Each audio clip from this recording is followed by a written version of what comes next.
Buenos días, gracias por acompañarnos esta mañana, en la cual vamos a hablar, la primera mesa hablaron sobre suplementos literarios y la importancia de la cultura y la visibilización de la cultura. Pero este tema inicial también se relaciona de alguna manera con el tema que vamos a conversar nosotros, que es sobre la belleza y la inutilidad de la literatura. Y quiero empezar esta mesa comentando una anécdota de un poeta centroamericano, Ricardo Lindo, que una vez le hicieron una entrevista y le preguntaron que para qué servía la poesía, que si tenía alguna función la poesía en la vida. Y él dijo, claro que sirve para algo, pero en este momento no recuerdo para qué. Entonces, la pregunta, ¿verdad? La belleza y la inutilidad de la literatura en general, del arte en general, ¿tiene alguna función? O sea, aquí la presentación dice, bueno, los médicos salvan vidas, los bomberos apagan incendios, los policías resguardan a la ciudadanía, pero el escritor, ¿cuál es su utilidad? ¿Cuál es su función? ¿Cuál es su labor social en este mundo? Buenos días, gracias por estar aquí. Yo creo que la importancia de la literatura, la importancia específica de la literatura la vamos a estar descubriendo en estos últimos 10 años de manera específica, aunque ya tenemos varios estudios que hablan de ello. Resulta, yo sé esto por dos razones. Cuando yo tenía como 28 años, mi madre se enfermó de Alzheimer's. Ella se enfermó de Alzheimer's y a ella se le estaba olvidando todo, ¿no? Se le estaba olvidando caminar, no, eso no fue lo primero que se le olvidó, se le olvidó hablar. Tenía afasia y se le estaba olvidando la cuestión del espacio, pero ella nunca se le olvidó un poema puertorriqueño que es bien interesante. Desgraciado, si el dolor te abate, si el cansancio tus miembros entumece, haz como el árbol seco reverdece y como el germen enterrado late. Eso es un poema del siglo XIX de José de Diego. Y entonces yo me daba cuenta de cuánto iba avanzando la enfermedad porque se le fueron olvidando pedacitos que ella entonces rellenaba con otras palabras. Entonces salía una poesía impresionante porque ella iba llenando esos pedazos que los llevaba el ritmo, pero con otras palabras. Ella era maestra de español. Me di a la tarea entonces de leer neurociencia.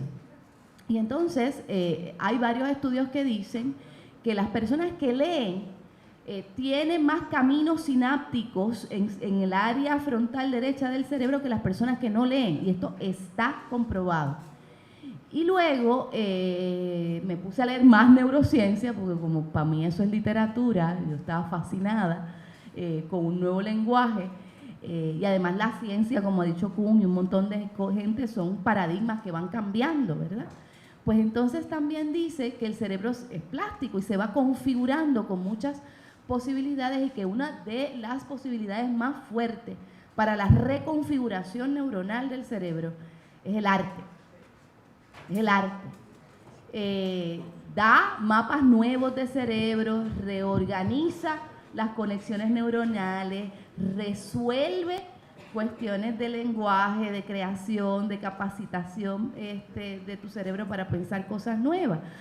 Así que cuando a mí me preguntan para qué sirve la poesía o para qué sirve el arte, yo le digo, bueno, primero sirve inclusive para cuestiones tan específicas como la reconfiguración de tu cerebro. Y segundo, y eso yo lo he visto, porque lo vi en mi madre, me tocó cuidarla desde mis 28 hasta mis 36 años y yo lo vi. O sea, yo puedo decir cosas del Alzheimer que ninguna persona me cree, porque lo está diciendo una escritora, pero como nosotros escribir es observar, es una manera de observar, pues entonces yo observé unas cosas que son indiscutibles.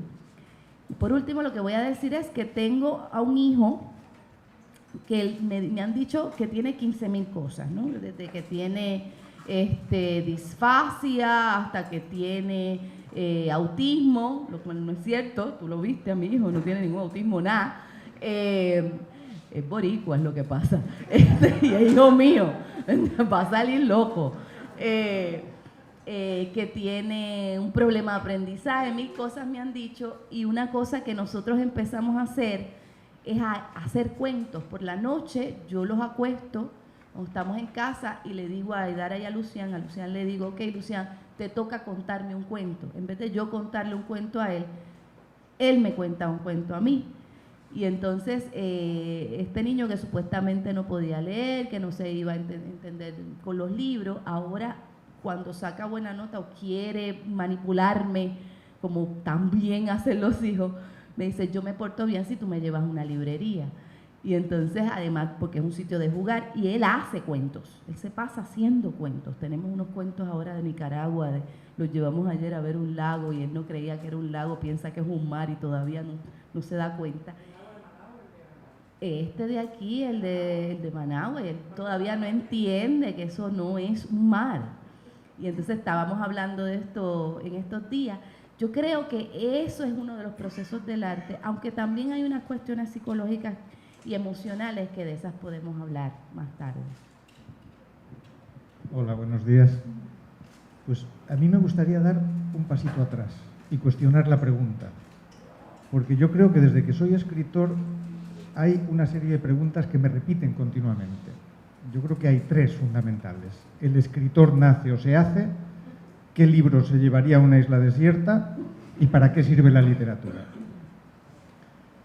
Y es curioso porque después de tantas veces como lo han preguntado, uno debería pensar que ya tendrán alguna respuesta y que no deberían seguir preguntándolo, pero una y otra vez vuelve a salir ¿para qué sirve la literatura?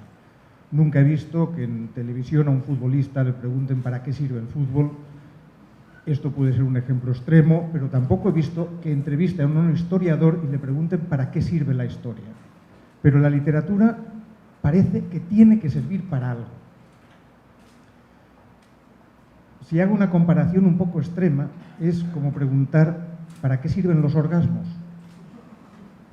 Yo no conozco a nadie que se pregunte ¿para qué sirven? Y suponiendo que alguien se pregunte ¿me ha sido útil este último orgasmo? Y llegase a la conclusión de que no ha sido útil, no creo que aunque diga ha sido inútil, se diga después, vaya, este podría habérmelo ahorrado. Pues con la literatura pasa un poco lo mismo. Podemos hablar luego de otras funciones, etcétera, pero lo que se olvida de la literatura cuando se hace esa pregunta es el placer. Creo que el placer es importante. Placer, entiéndalo de una manera muy amplia. Vamos a llamarlo, en lugar de placer, intensidad. De emociones, de pensamiento, que nos da una frase, que nos da una idea, que nos da una historia. Entonces, a mí me parece que en la literatura, de entrada, tenemos que reivindicar el placer, ¿no? Que es algo importante y es algo que además yo creo que cada vez se deja más de lado, incluso en la formación, en las escuelas, en las universidades, como nos estamos, en España por lo menos, adaptando a los modelos anglosajones, que son, yo diría, modelos puritanos, que consideran que tiene que ser útil lo que se aprende, directamente útil. Cada vez hay menos literatura, cada vez hay menos filosofía, cada vez hay menos arte, y los niños van a clase ahora de espíritu empresarial, que sin duda es muy útil, y se puede medir además su utilidad a lo mejor en una sociedad. Pero yo creo que esa reivindicación de lo inútil es importante para la escritura. Dicho esto, si quieren, luego les digo además por qué pienso que sí es útil, pero creo que aunque fuese inútil, no tendríamos por qué ahorrarnos. Durante esta semana, José, nos ofreciste un taller, una charla, un performance, pero a mí me llamó mucho la atención, no pude ir, lástima, a ese que me llamaba poderosamente la atención, que era Mirando al monstruo, ¿no? Donde decías que la descripción de este conversatorio es que principalmente el escritor debe atreverse, ¿verdad? Ir más allá, atreverse. Lo vimos también en tu performance, desnudarse.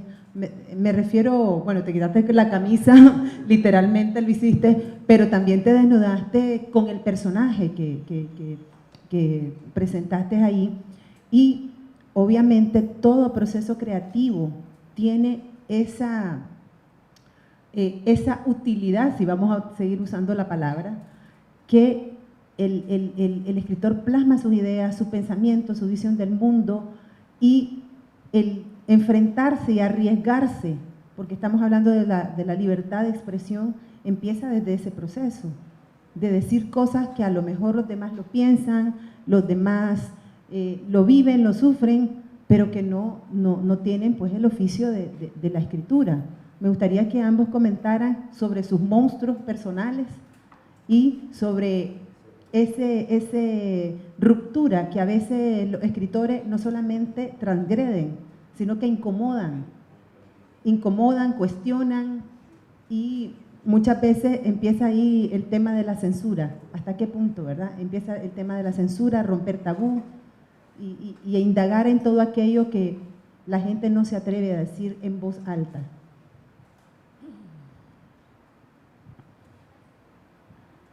A mí me parece que si algo es bello de estos encuentros es la presencia física de los escritores con otras, o sea, con el lector. Uno siempre se imagina al lector. Es casi como un affair de la imaginación. Uno siempre se está imaginando a ese lector que te está leyendo. El tema del monstruo es uno de los temas que a mí me interesa mucho, ¿no? Por una cuestión básica que tiene que ver con la presencia de lo que se supone que sea un escritor. Yo soy una mujer negra. ¿Alguien tiene alguna duda al respecto? Para aclararla, no. Entonces, hay unos lugares, ¿verdad? Este lugar no es uno de ellos, pero hay unos lugares en donde de entrada el mero hecho de tú estar allí ya incomoda. Y no incomoda por razones de racismo, no es ¿qué tú haces aquí? Es incomoda porque hay una serie de referencias, una serie de discursos que han sido silenciados por tanto tiempo. Lo mismo pasa si tú eres mujer, lo mismo pasa si tú eres en algunos lugares puertorriqueña, ¿no?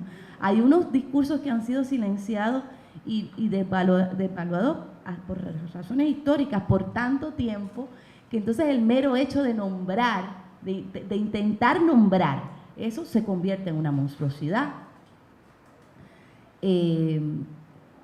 Ya Ovejero hablará de los monstruos de él y de desnudarse, que es un papi cuando se quita la camisa.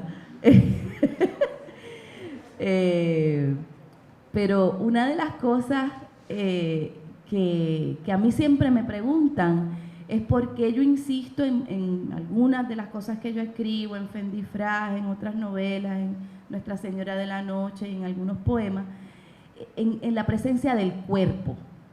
Siempre me dicen, tú escribes literatura erótica, ¿por qué tanto cuerpo? Y te lo dicen con susto.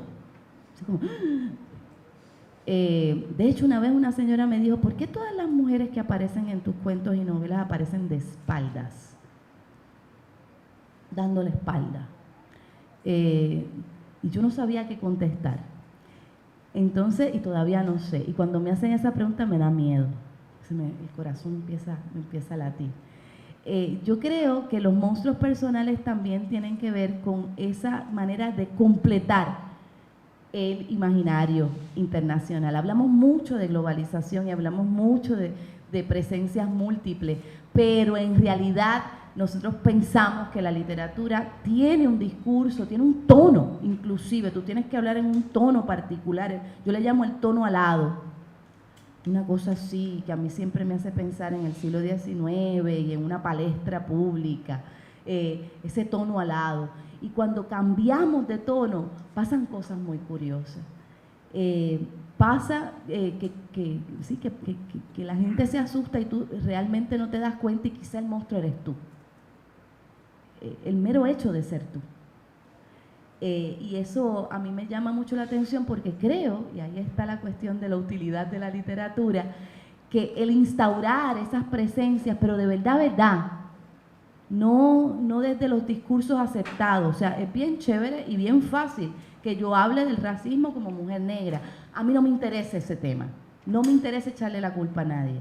Yo sé, el hecho de que yo sepa no significa que yo lo tenga que decir. Es que yo quiero hablar de otra cosa. Yo lo que quiero hablar es de la historia y de la experiencia común, porque hay experiencias comunes dentro del lugar que yo ocupo.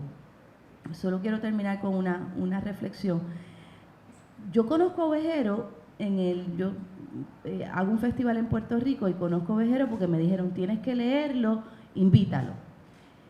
Y en la comedia salvaje, yo siempre pienso en La Profana, he leído esa novela 20 veces, pero es La Comedia Salvaje, una novela de José, antes de que se ganara el Alfaguara. En las primeras 21 páginas, él describe lo que era una persona que está metida en un calabozo porque los cogieron presos cuando la Guerra Civil Española.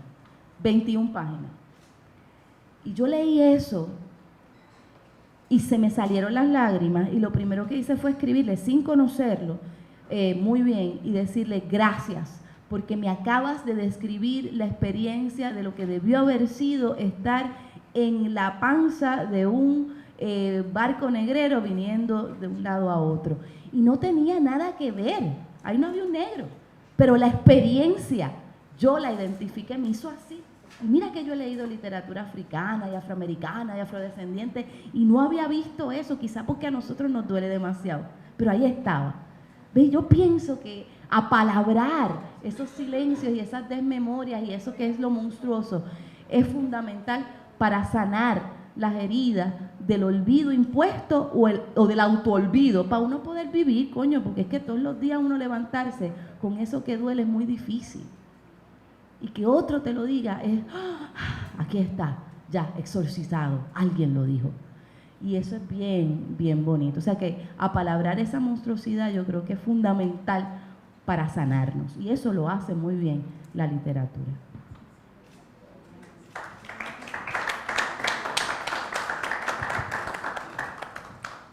Hay un personaje histórico, Gilles de Rais, que se hizo famoso por dos cosas. Una, porque acompañó a Juana de Arco y luchó con ella hasta que la quemaron en la hoguera. Dos, porque cuando volvió a su casa se dedicó durante años a organizar orgías en las que mataron a infinitud de niños. Tenía criados que recorrían los campos buscando niños para llevárselos a este aristócrata. Cuando por fin consiguieron llevarle ante un tribunal, cosa que no era fácil en aquella época, llevar a un aristócrata ante un tribunal, él lo que dijo, lo tengo por ahí escrito, es: yo soy lo que todos los hombres sueñan, yo soy la materia de vuestras pesadillas. Y pensé que los monstruos tienen un gran interés por dos motivos. Primero, porque la inmensa mayoría de los monstruos son seres libres, libres en un sentido tan absoluto que los vuelve monstruosos. Y segundo, porque en su manera de vivir esa libertad, los monstruos reflejan la sociedad a la que pertenecen, reflejan sus pesadillas, es decir, sus miedos, pero también sus deseos ocultos. He hecho un pequeño análisis de Drácula y de Godzilla y cómo va evolucionando la figura de estos monstruos según va evolucionando la sociedad en la que se crean. Entonces, para mí, mirar al monstruo era mirar esa parte a menudo oculta en las sociedades. Es decir, ahora me estoy alejando de lo que comentaba antes, de que la literatura es placer, lo es, pero también es otra cosa. Hay para mí un proceso de aprendizaje dentro de lo literario. La literatura, decía Kundera en algún sitio, la novela creo que se refería a él concretamente, tiene como función sobre todo mostrar la complejidad de la realidad. Yo creo que eso es lo que hace la buena literatura, la mala la simplifica, si me permiten esta simplificación, por mi parte, mientras que la buena muestra la complejidad de la literatura, de la realidad. Y al mostrar esa complejidad nos enriquece, nos puede eliminar algunos de nuestros prejuicios, puede poner en tela de juicio nuestra manera de mirar al otro, porque nos hace descubrir que es mucho más complejo, puede poner en tela de juicio nuestra manera de entender las relaciones humanas, los procesos históricos, la situación social, etc. Dicho esto, yo no creo que la literatura, lo decía hace unos días en una charla en la universidad, nos haga mejores. Ahora tengo que matizar un poco eso que dije. No creo que nos haga mejores como individuos necesariamente. Creo que la historia muestra gente muy culta a la que, sin embargo, no consideraríamos buena en ningún sentido. Pero sí creo, y aquí quizá hay un poquito de fe por mi parte, porque no puedo demostrarlo, que la literatura, el arte, hacen mejores a las sociedades. Es decir, que cuando una sociedad lee, va a exposiciones, oye música, ese tipo de arte que mira la complejidad de la realidad, hace que vayamos madurando también como sociedades. Eso no significa que no se puedan cometer salvajadas en esa sociedad, hay un montón de otras cosas que pueden influir. Pero yo creo que sí tiene esa utilidad de volver a una sociedad más sofisticada en su manera de mirar a los otros, de mirarse a sí mismos, y que esa es una de las grandes funciones y una de las grandes utilidades de la literatura. Vamos a hablar ahora sobre la magia, ¿verdad? Porque el tema es la inutilidad o la utilidad y la magia, la belleza y la magia en la literatura. Hay una película, no recuerdo el título en este momento, pero uno de los actores principales es el inglés Michael Caine. Es una película sobre dos magos del siglo XVIII, creo que es el siglo, y entonces ellos están compitiendo por quién tiene el mejor truco. Entonces hay una línea que me encanta de este personaje, donde dice que el mago debe de tener 3 momentos importantes. El primer momento, dice él, es la promesa. Él muestra un pájaro, ¿no? La promesa. El segundo momento es el truco o la ilusión. Y desaparece el pájaro, ¿no? O la paloma o el conejo. Y el tercer momento es volver a aparecerlo. Entonces, de alguna manera, también la literatura hace ese tipo de magia. Hay una promesa, hay un truco, hay todo un juego de desaparecer cosas en la literatura, pero luego al final tiene que haber un retorno hacia el lector. Me gustaría que habláramos sobre la magia de la literatura, y a mí me parece algo mágico. Me contaba Mayra que ella organiza desde hace 5 años un festival de la palabra en Puerto Rico, y que hacíamos bromas que el primer año empezaron solo con los escritores y la familia de los escritores, y era una cosa muy chiquita, pero ya después de 5 años me contaba ella que reúne 5.000 personas, 24.000, imagínate, 24.000 personas que se reúnen para escuchar y hablar con escritores. Esto me parece mágico a mí, esto me parece mágico. Y en el caso de Ovejero, que él pues se ha atrevido, que es parte de la literatura, atreverse de llevar no solamente la escritura, sino llevarlo a una puesta en escena, en un performance, también dentro del teatro tiene algo de mágico, porque también cumple estas 3 cosas que les estaba mencionando. Cumple la promesa, ¿verdad?, la desaparición y la transformación del personaje, y al final el desenlace de lo que termina. Me gustaría que habláramos un poco sobre esto. Bueno, me pones en una situación rara porque yo estoy revisando eso de lo que se llama la magia y la literatura. Y si no estuviera aquí mi pareja, podría utilizarlo como ejemplo, pero él está aquí y me advirtió que a él no le gusta que hablen de él en público, y pues yo no le voy a hacer caso. Así que voy a decir que hay una manera, yo estoy pensando en Octavio Paz como punto de partida, pero voy a decir esta anécdota. Mi pareja es psicólogo social, Y se ha empezado a pensar dentro de la psicología social, sobre todo en América Latina, el uso del ritual y de la magia para sanar a la gente. Pues claro, porque nuestras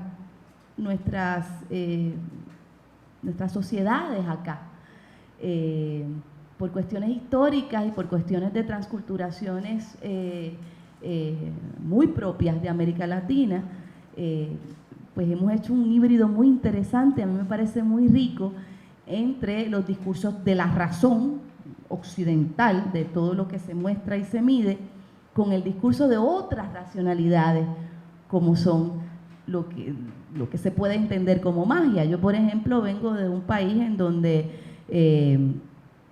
se practican muchas religiones, y yo practico una religión que no es occidental del todo. Yo soy santera, yo creo en el culto a los ancestros, que son tus muertos, ¿no? Y tú entras a mi casa y lo primero que tú ves es un altar de muertos a la entrada, de mesa blanca de espiritismo, y ahí está la foto de mi mamá que está muerta y de mi hermano, y luego hay una velita y hay una rosa de Jericó, que es una cosa maravillosa, y está en mi cuenca de agua, ¿no? Y uno de los ejercicios que yo siempre hago, sobre todo cuando me seco, me canso de escribir, porque hay una cosa de escribir cuando uno lo piensa como una profesión que te seca por dentro. Si uno pierde el norte, si empieza a escribir para ser publicado, para recibir aplauso, para llegar a algún lugar, te seca y empiezas a decir cosas que son muy extrañas. Es rezarle a mis ancestros para que me enseñen el camino de nuevo. Mira, me perdí, mamá, me perdí, abuela, Pancracia, bisabuela, y hay todo un encantatorio ahí. Y eso lleva bien fácilmente a la poesía. Estoy pensando en esa reflexión hermosa de poema y poesía de Octavio Paz en el Arco y la Lira, en donde dice que la poesía todos la llevamos dentro y que siempre el asunto no es ritmo y poesía. El ritmo es una manera de respirar y también de rezar. En la filosofía afrocaribeña y en muchas otras filosofías se habla de la respiración, solo la respiración, como conexión con lo sagrado y como conexión con la magia de estar vivos, ¿no? El mero hecho de respirar. Entonces, hay muchos momentos, por ejemplo, y yo no sé lo que esto pasa allá afuera con los lectores, pero aquí adentro, cuando yo estoy escribiendo, una de mis maneras de escribir es levantarme por la mañana, hacer mis ritos de por la mañana, que tú te levantes y dices aguaguató y empiezas a echar agua, te sientas, me conecto con mis ancestros, le toco la campanita, le prendo la vela y me siento a escribir. En un diario. Y de ahí salen las semillas de todo lo que yo escribo. De todo. La semana que viene o dentro de 20 años, ¿no? Yo creo que sí, que la magia, se podría hablar del proceso interno de escribir como un tipo de magia. Pero yo estoy segura que toda persona que escribe o crea sabe que hay un momento en donde tú terminas un texto y tú te preguntas, ¿quién escribió esto? No fui yo. Hay un desdoblamiento bien particular. Si tú eres poeta, yo sé que te ha pasado, que una vez se entra como en una zona y empieza y uno se levanta de ahí, uno no sabe cuánto tiempo pasó, y de repente uno lee el texto y uno dice, adiós, ¿y quién fue este? Porque no es uno. Yo juro que no soy yo. O sea, tan inteligente yo no soy. Y estoy clara al respecto. O sea, estoy absolutamente convencida que tan inteligente yo no soy.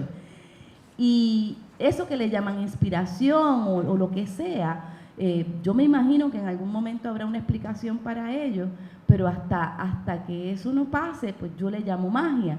Y esa magia siento que es bien importante dentro de la experiencia de estar vivo. No me interesa la objetividad, a mí me interesa la fuerza que se crea para yo poder seguir trabajando, y por eso me interesa tanto el arte como magia. Yo no sé, eso es lo que yo puedo decir al respecto. Ahora mismo estoy como que me siento totalmente desnuda diciendo esto.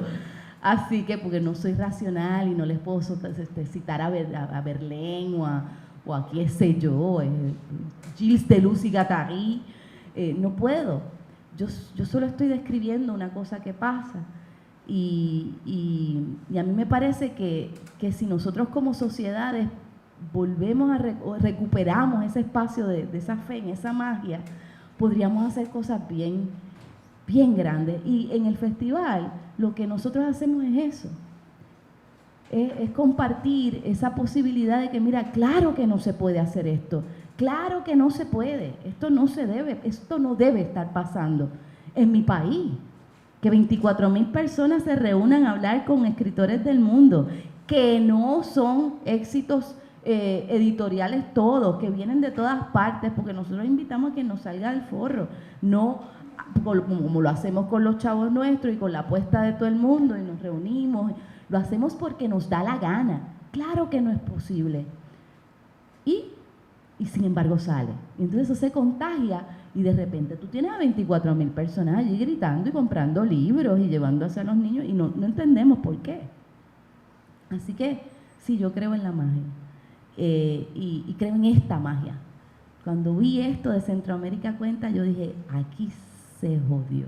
O sea, aquí pasó algo importante y sé que van a seguir haciéndolo y tienen todo el apoyo que nosotros le podamos dar desde Puerto Rico, desde donde estemos, lo prometo, porque veo la magia, veo la capacidad de que pase algo que nadie está esperando que pase.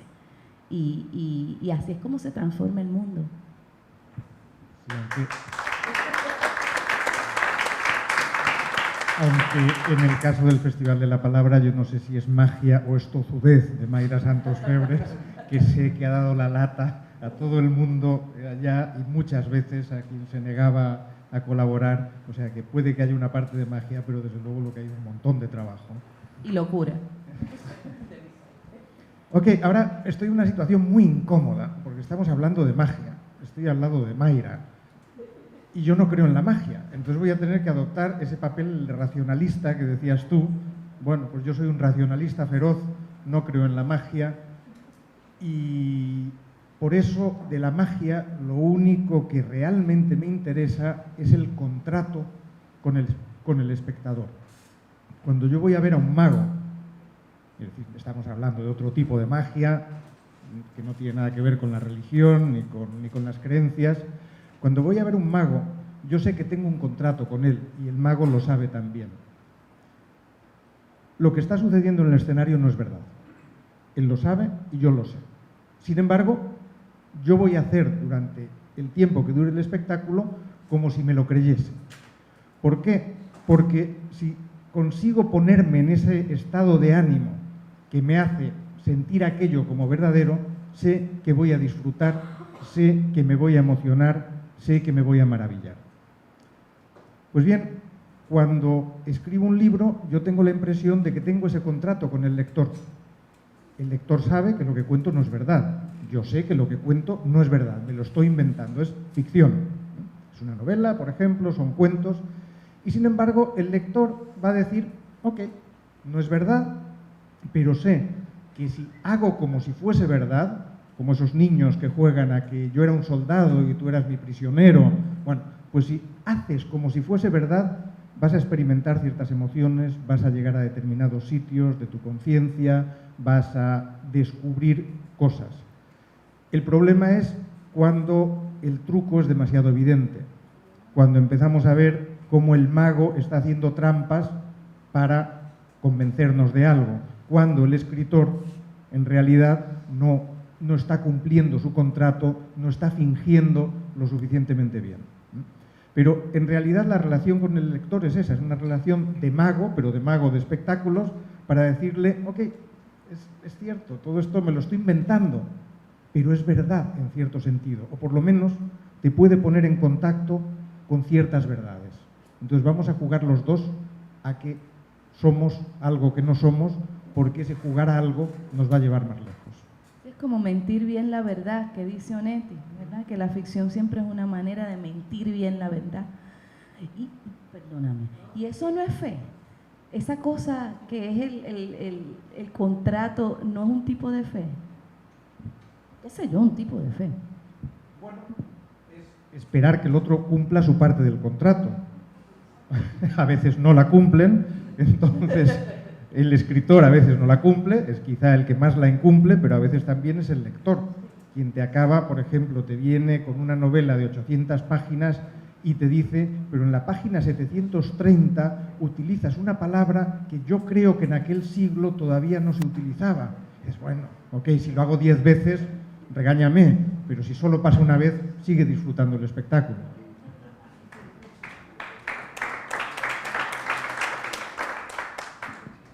Ayer que estábamos en una universidad, uno de los muchachos y yo... Perdona, ¿te puedo interrumpir un segundo? Que se me había olvidado una parte de tu pregunta, muy brevemente.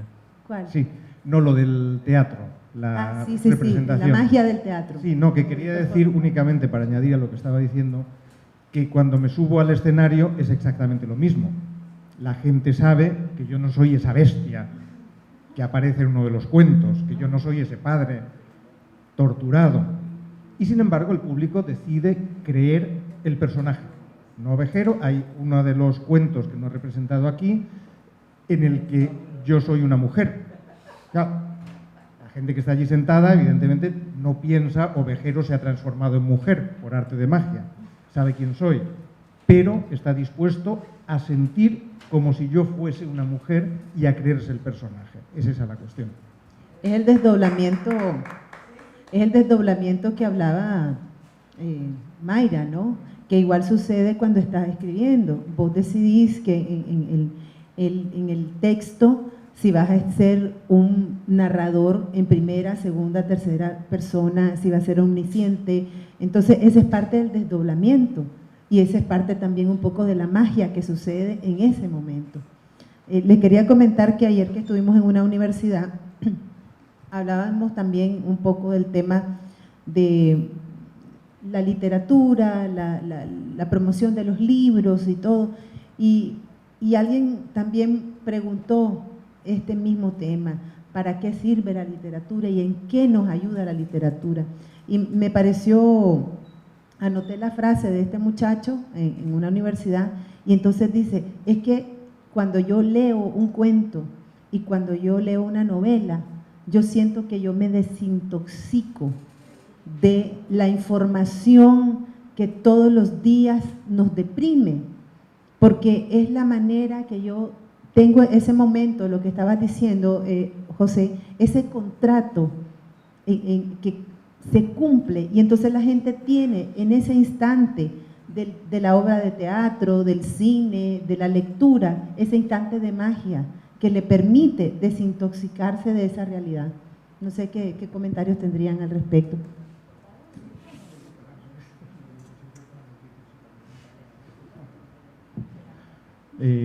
Bueno, entre tanta discusión, a ver si me acuerdo de cuál era la pregunta. Sí, y creo que sirve para desintoxicarse de la realidad, no para escapar de la realidad, porque a veces se utiliza esa imagen que a mí me gusta tampoco, es para huir de la realidad, es de cobardes, joder, y además la realidad va a seguir ahí después, ¿no? Tú te puedes ir a donde quieras, pero la realidad está ahí. Entonces, para mí, la literatura lo que hace es también ponerte en contacto con esa realidad de otras maneras, te permite, sí, una evasión temporal para desintoxicarte, pero la buena literatura no es la que te lleva a mundos de jauja, a mundos ideales de los que no quieres volver, sino a mundos que te ponen en contacto con el tuyo.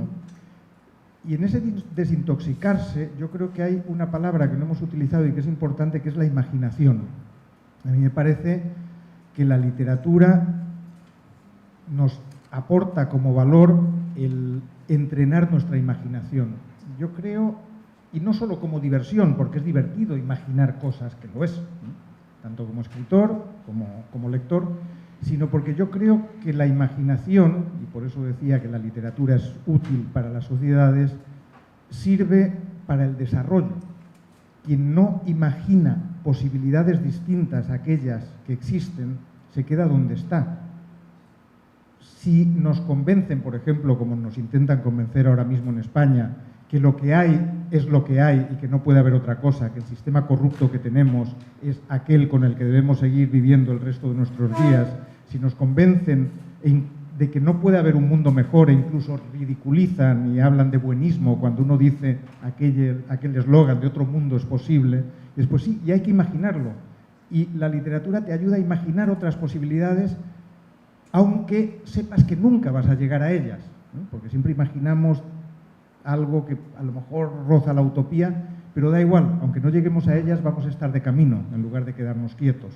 Entonces a mí me parece que esa parte de imaginación que incluye la literatura, que nos desintoxica de una realidad a veces demasiado seca, al mismo tiempo nos ayuda a imaginar otras posibilidades hacia las que avanzar. Hay un libro de un pensador inglés que se llama Benedict Anderson, cuyo título es Imagine Communities, Comunidades Imaginarias. Y ese libro cuenta la historia de cómo la prensa creó a las naciones, de cómo el discurso crea a los pueblos, a las comunidades. Esta mañana, una cosa que es fabulosa de este encuentro es que esta mañana yo estaba sentada, lo que los nenes dormían leyendo, ¿no? Que es una cosa que yo siempre hago, y hay un texto de una escritora maravillosa que está en este festival que se llama Fernanda Melchor, ¿cierto? Y el título, Esto no es Miami. Entonces el principio de ese texto dice que todos estamos hechos de historias, que la ciudad es eso que se narra. Y por eso es que hay que tenerle tanto cuidado a la prensa, porque la prensa para mí es un género literario que juega a la objetividad de una manera que incide en un contrato social, en un contrato que nosotros tenemos. Te voy a creer, yo voy a creer que si tú pones estas estadísticas y estos números de placa y estas cosas, pues entonces yo te voy a creer que eso que tú estás narrando es la realidad. Y como el cerebro no distingue entre las historias que tú lees y las que tú te imaginas, pues entonces eso se convierte en la realidad. A mí me parece que cuando uno cambia los cuentos pasa algo.